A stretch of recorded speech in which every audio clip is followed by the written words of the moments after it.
Welcome to Uncanny X-Minutes, where we bring you the comics behind the movies. I'm Stasia. I'm producer James. And welcome to us covering X2, X-Men United, minutes 10 through 20. Yeah. James, thank you for doing the full title. I mean, it's really important that we establish it, the full title, X-Men United. I'm going to look at, I honestly didn't do the research, but I can't tell if it's just X2 when they released it and then added X-Men United later, or what I don't know what the deal was. Doesn't matter. This era has a lot of that, I feel like. Right. Well, the getting poster, I think, changed. just says X2. Yes. For a lot of them. Yeah. So because it looks cool, and they maybe should have stuck with that. But it's fine. It is fine. James, what happens in 10 to 20? So in this 10 minutes, Pyro scuffles with some teens at the museum. Mystique, as Senator Kelly, meets with the president and William Stryker. Wolverine returns to the X-Mansion, and Stryker pays a visit to Magneto to mind control him. Now, based on that summary, you might think that we are here to talk about Stryker. We are not. Not today. No, there's so much Stryker. We can always get back to him. We'll get to him.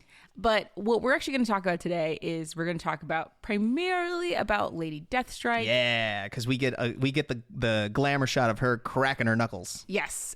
She is the character that has the adamantium claws that come out of her fingernails.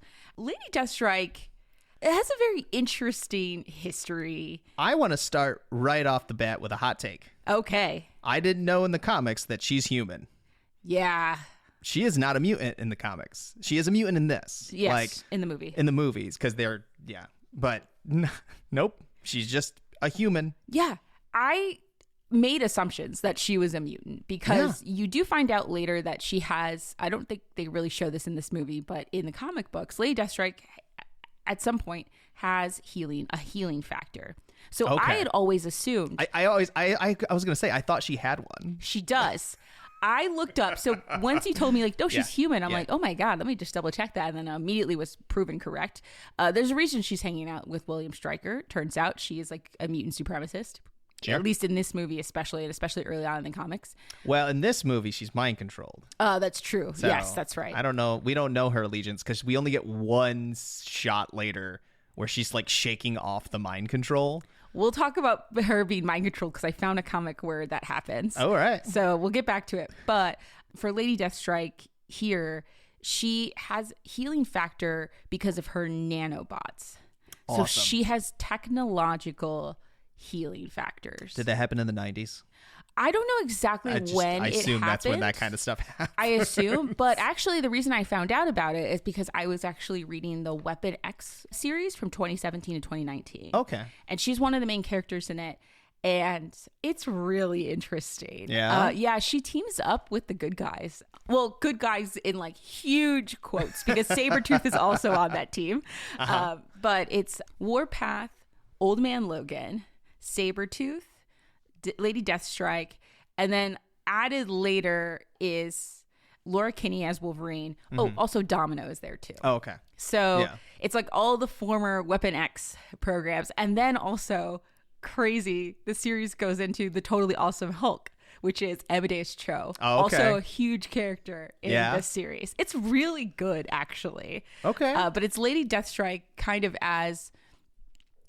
She's kind of with Sabretooth in this, where like they're the villains on this team trying to get revenge on Weapon X. Well, this version of Weapon X, which we'll get to later, it's kind of run by Stryker actually, so it's like this whole weird thing. Which in the movie it is. And so in this series, the Weapon X series, it's Stryker who has this program, and he's trying to hunt down all the original like Weapon X programmees and like get their DNA and create this like huge like arsenal, this kind of mutant. So kind of what happens in Origins. Yes.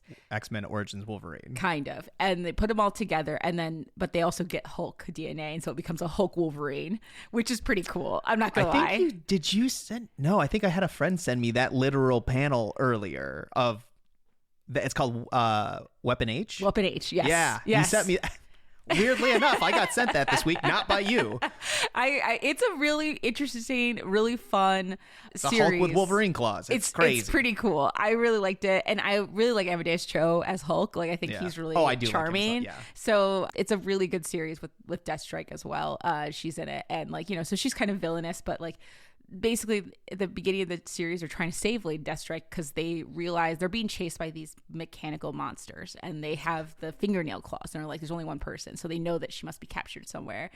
And they have this shot of her where she's like in this tube and they're torturing her and she just starts scratching at the glass, and at first the scientists are like, no, don't worry, she can't get through, but it's just that it says, the panel pulls back and it says, will kill you all, and she's like got a menacing smile on the inside of the thing, and it's a really cool shot, and I was like, oh yeah, that's Deathstrike, and I kind of love that.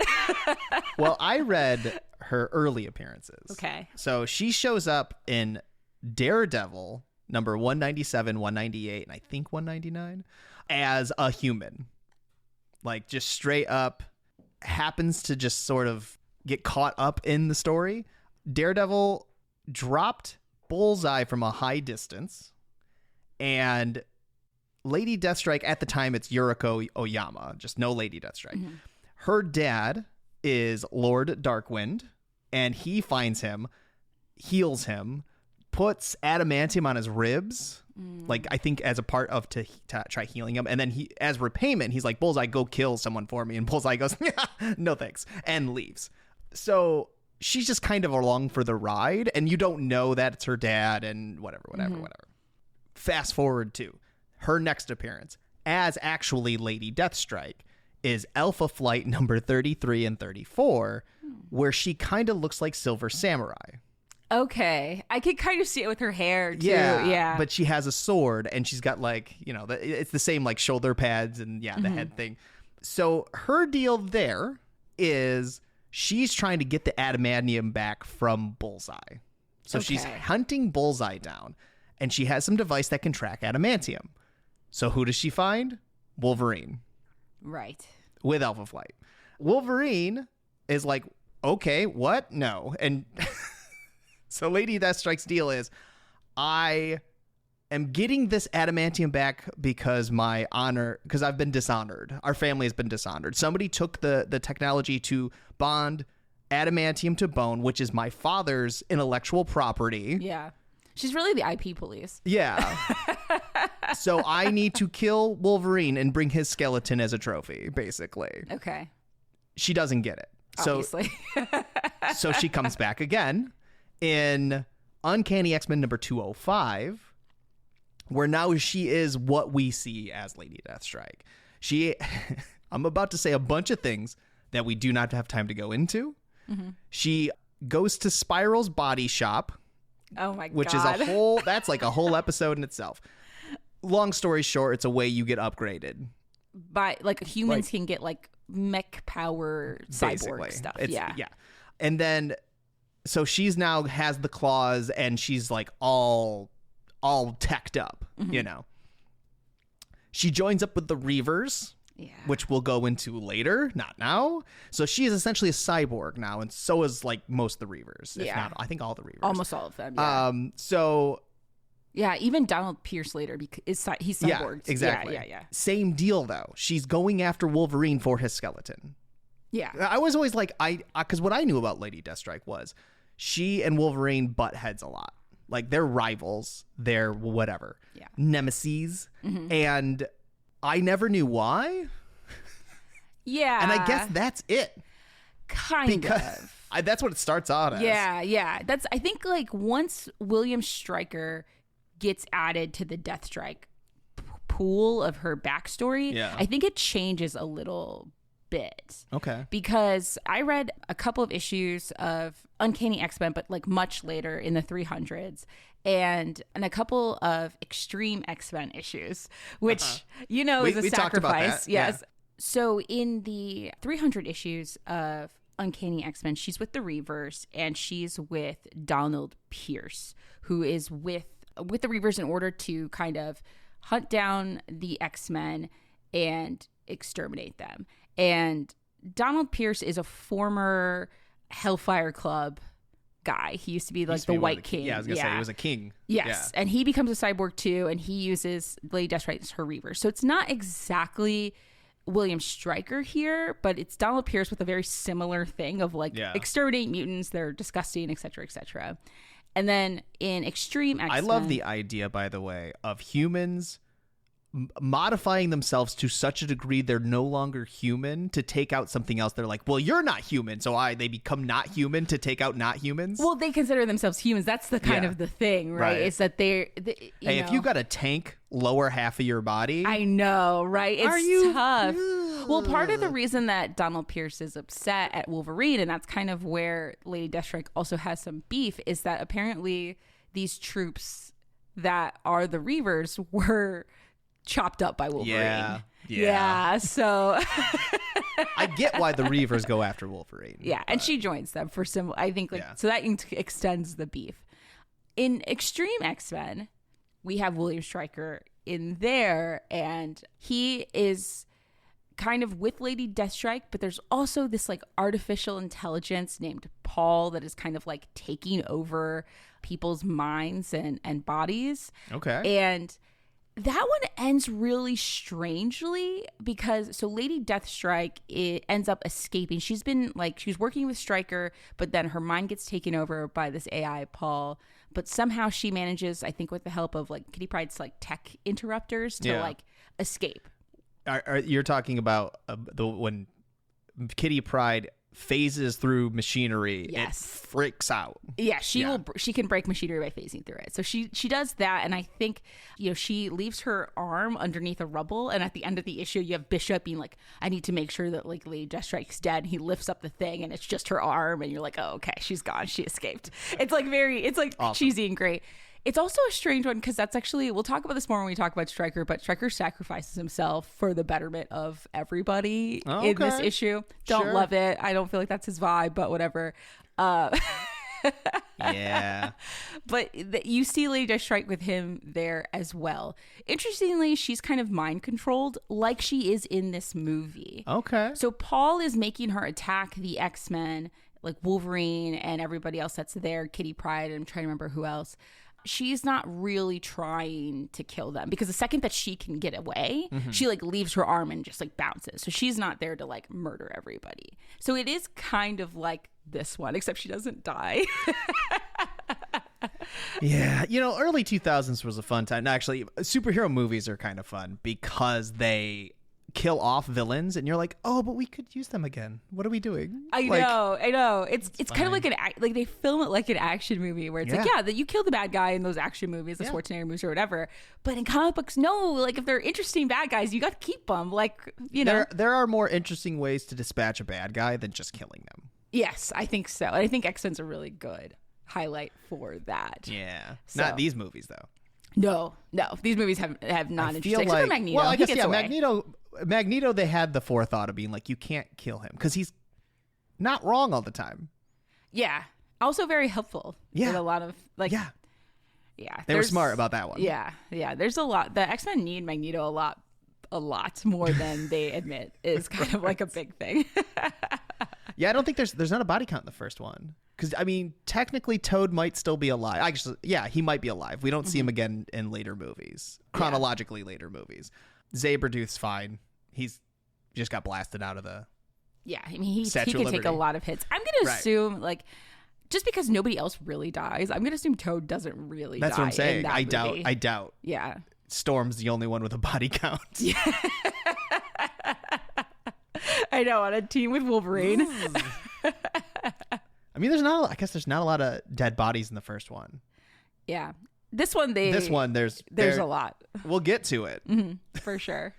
Wolverine stabs people in this one. It's crazy. We haven't gotten to it yet, but it happens. But he will. Anything else about Lady Deathstrike? I think that's about all I have for her.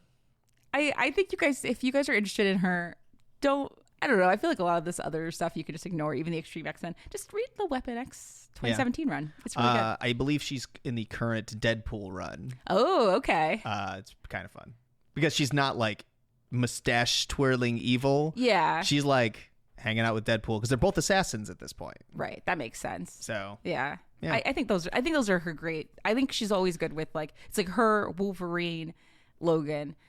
You've got Sabretooth, Domino, Warpath. These are like, some of them are heroes but are kind of gray. Some of them are villains but kind of gray. Yeah. I think it's a good group for her to be in. Yeah, absolutely. Yeah.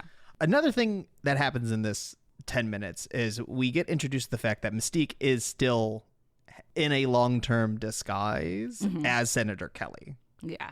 So I wanted to look up a bunch of times that this has happened, because as a mutant whose power is just being anyone, like, of course you would build up like lives or take over people's lives or whatever. One of the ones that I think is the most hilarious of Mystique's long-term disguises, which was only somewhat recently confirmed, is that she was Sherlock Holmes.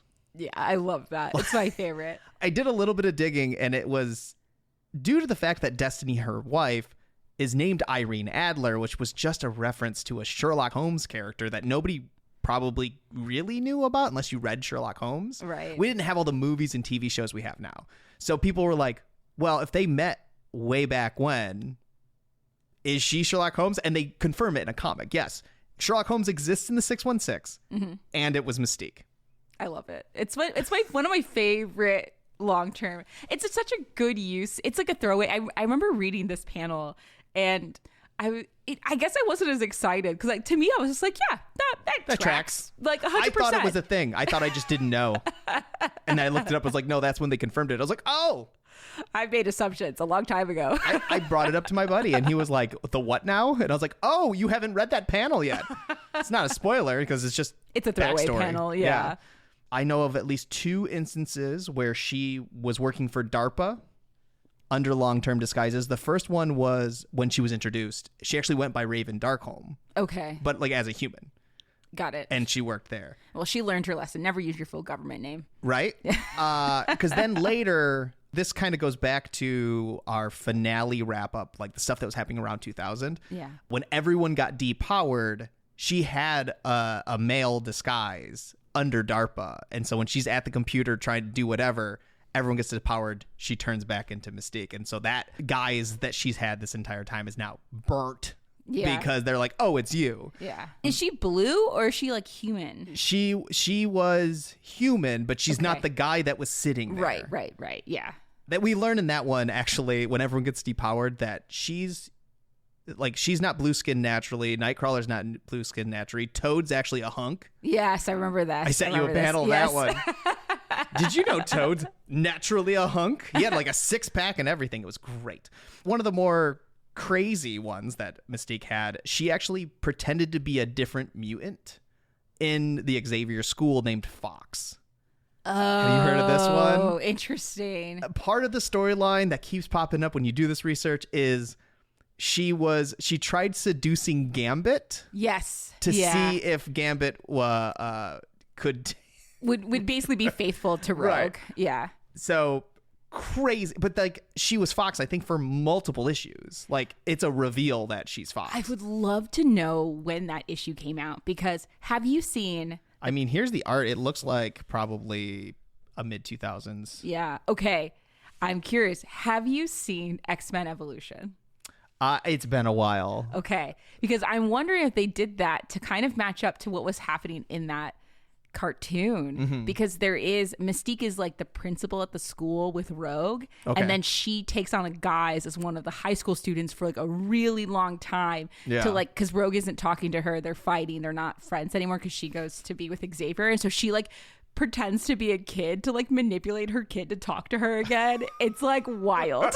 It's crazy. That's great. So once you said like, oh, she's in, so I'm like, oh, this sounds familiar. I'm like, I bet you I'm thinking of Evolution, because that does probably happen. is. So I wonder if that's tied. It probably is. Probably, because I feel like a lot of times as we found as we were going through these movies and TV shows, they do try to like have little hooks for people who maybe only have seen the cartoon or have only, seen the movie, to try to get into the comics, to be a little bit, to feel like they know what's going on a little bit. Right. There's at least 2 instances.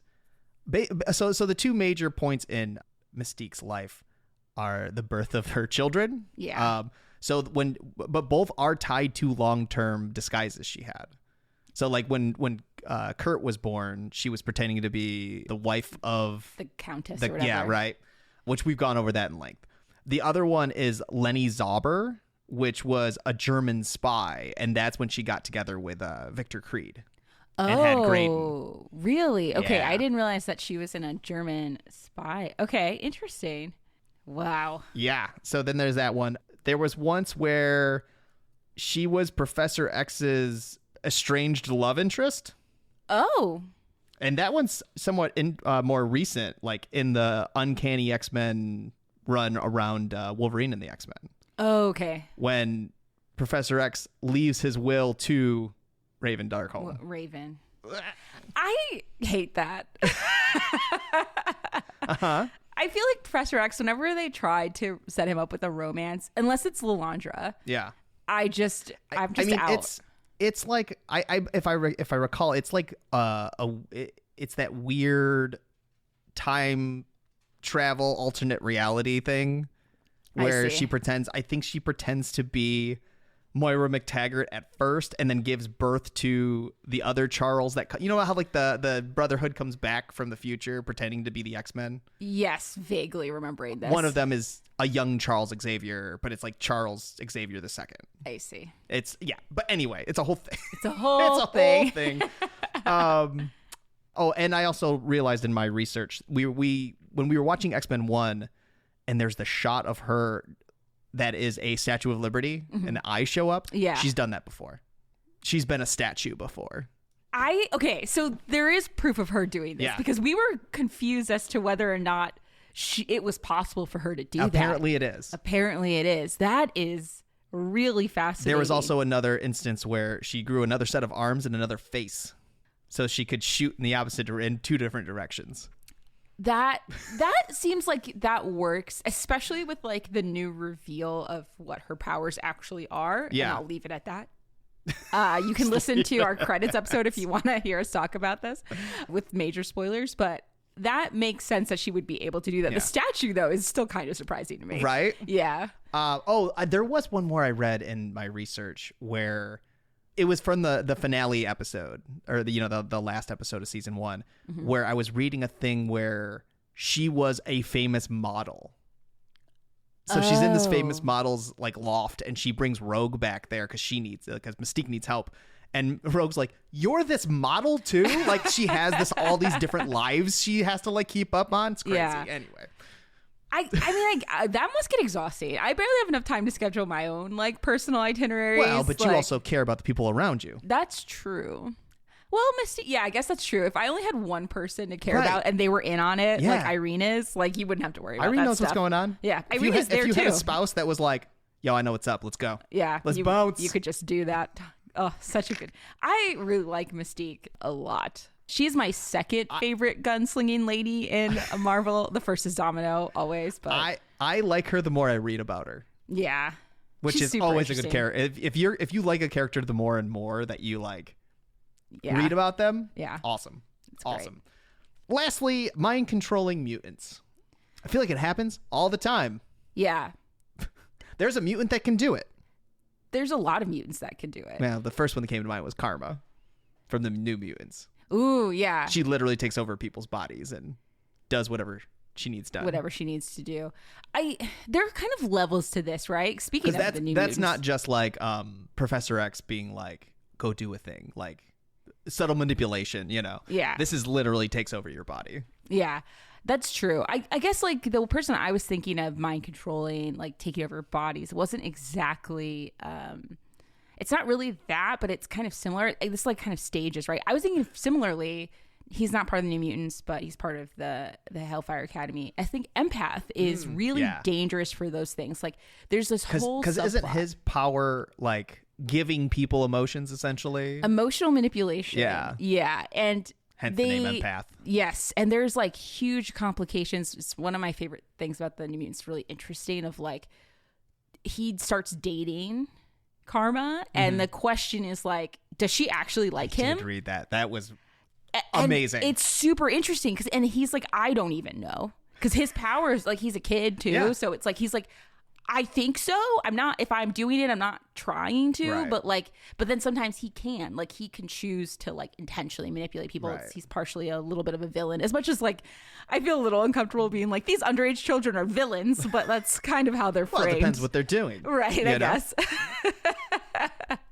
But I think Krakoa also technically can, like, I'm thinking of like Sean Cassidy and Tom Cassidy. Yeah. Like Krakoa kind of like has a little tendrils in them. Tendrils in them. Yeah. I think that Krakoa can technically, and then the way that he suspends them in the pit, the naughty step. Yeah. I think like he kind of has some of that stuff too. If we're not talking about just like pure like psychic controllers. Right. It's funny, in doing research, one of the I found like a Reddit question that was basically like, are any of the X-Men actually there of their own accord? So when I went digging into it, they're basically like, Professor X has done manipulation of characters, put in mental blocks, done whatever. Mm-hmm. Like, who's to say, basically, how do we know that he's not making all these people join the X-Men? You don't. You don't is the You don't know. The answer. The other thing that I found fascinating is an article that popped up by CBR that is titled Havoc. Every time the character was brainwashed or mind controlled. Havoc has had a rough go of it. If you don't know who Havoc is, it's Cyclops' brother.